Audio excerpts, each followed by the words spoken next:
Ladies and gentlemen, welcome back to the analysis of YOLENO TV. I hope you're well from wherever you're watching this channel.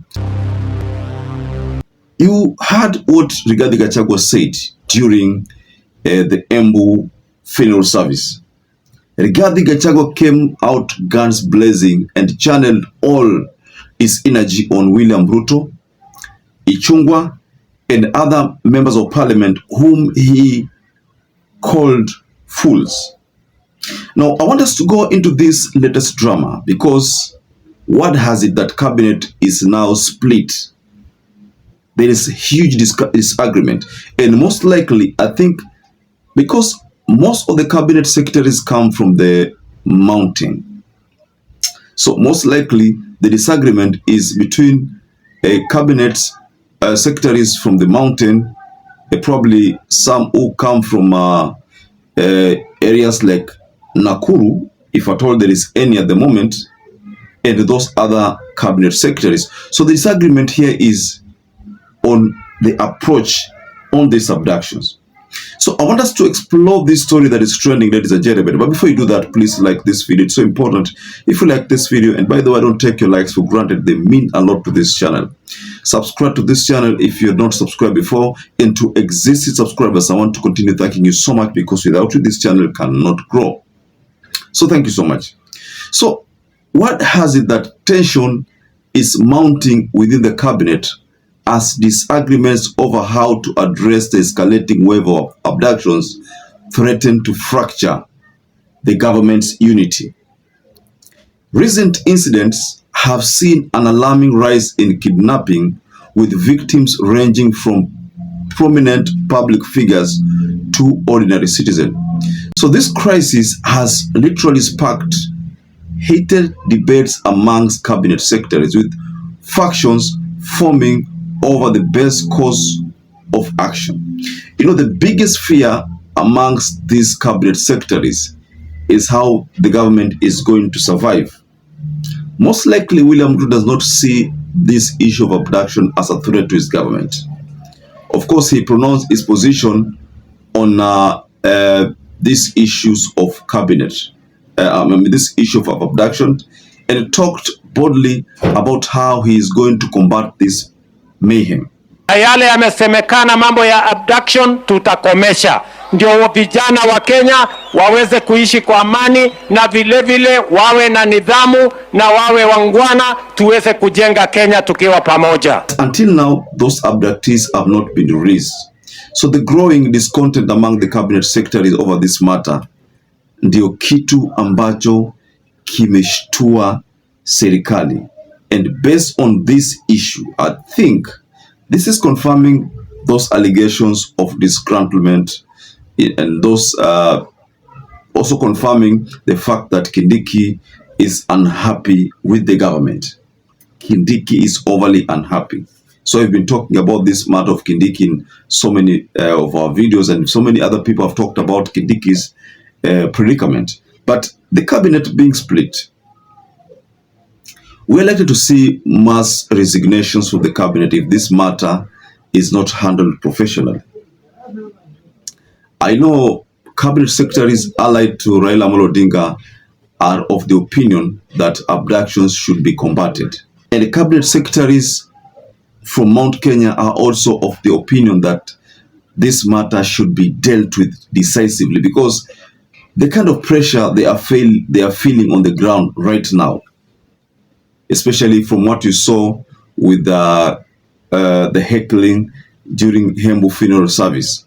A funeral service that was attended by the former AG, Justin Muturi, you know, whereby there was a scenario where Justin Muturi was denied an opportunity to read William Ruto's speech, and I shared that in my previous analysis.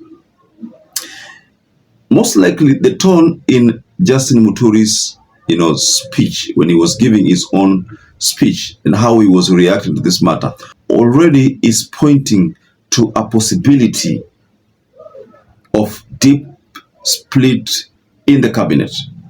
So this story that has been shared, especially Kenyans.co.ke, says something. Rifts emerge in cabinet over abduction.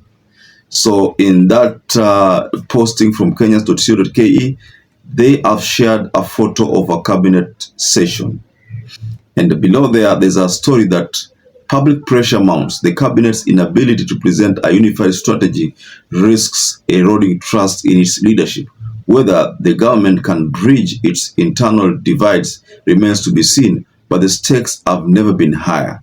So it means there is some kind of discord, some level of discord in the cabinet sittings, because that is being informed by fears of political fallout. And because now, if you look at the pressure that is being mounted on the government, the opposition seems to be winning. The government seems to be failing, because right now the government, it's evident the government has failed to protect citizens, and because families are still crying foul over their missing loved ones. And also, if you look at this matter extensively, when the IG made a pronouncement that he is not aware about the abductions, people abducting, and then where these people are kept, that already added salt to the wound. Kenyans felt much aggrieved by that statement. And then the promise by William Ruto to end this matter, again, gave people hope. But then the expectation was that those abductees would be released. They were never released. And then Kimani Chungwa's statements saying that Rigathi is the person who's doing these abductions. Papa Atwoli ni mzee, he's an elder in this region. Na hawa wananchi wanamheshimu sababu ni mzee. Huyu sio mzee wa kusimama mbele ya halaiki ya wananchi kuongea uongo. Ati aseme kuna watu wanajiabduct. And it is not to say, Your Excellency, there are no abductions. Abductions are there. Governor Natembea, if you know the people abducting people, you are an officer wa ngao. Wewe umekuwa ni regional commissioner, peana habari kwa idara ya DCI wachunguze wale wanashika watu. Lakini usije kukemea mzee Atwoli hapa sababu amesema, na ni kweli, huko Nairobi iko kijana amejificha. Wakati DCI amesema ako wanted, akajitokeza sasa akasema nitajipeleka na mawakili kwa DCI. But anajificha ili aseme ameabductiwa. I want to ask you, Governor Natembea, you were a regional commissioner the other day when hundreds of people were kidnapped, abducted and killed in Kerio Valley, na wakatupwa mili yao hapa River Yala, wewe ukiwa regional commissioner Rift Valley. Kwani siku hiyo haukujua maisha ya wananchi ni maisha? Situambiane ukweli jameni, tuambiane ukweli, tusiambiane. Sababu siasa mnazofanya, Governor Natembea, ni kuambie leo mchana dhahiri, siasa mnazofanya za kugawa watu kwa misingi ya ukabila, mambo ya uchochezi, hizo siasa zimekoma na hautafaulu nazo. Yule aliyekuwa kiongozi wako wa siasa za ukabila, aliyekuwa naibu wa rais, huyo ndiye mwenye kupanga mambo ya abductions ili awekelee huyu William Ruto. Tunawajua, tunawaona mchana, tutawatangaza mchana hadharani. Na usifikirie unaweza kutuuzia uoga hapa sisi. Wakati muliua watu mkaweka River Yala, you are the regional commissioner in charge of abductions and murdering Kenyans. Wewe mwenyewe, shame on you. That's what he said. So going by what is happening, ladies and gentlemen, you can say comfortably that indeed there must have been disagreement among cabinet, secretaries in government. And the biggest casualty here is William Ruto, because that will exhibit some sense of confusion in his government. His government, there is a lot of confusion. And by the way, this issue of confusion was confirmed by Justin Muturi when he made his own pronouncement, confusion in the government. So ladies and gentlemen, just go below in the comment section and you can offer reaction regarding latest happening. So ladies and gentlemen, I'd like to rest my case there.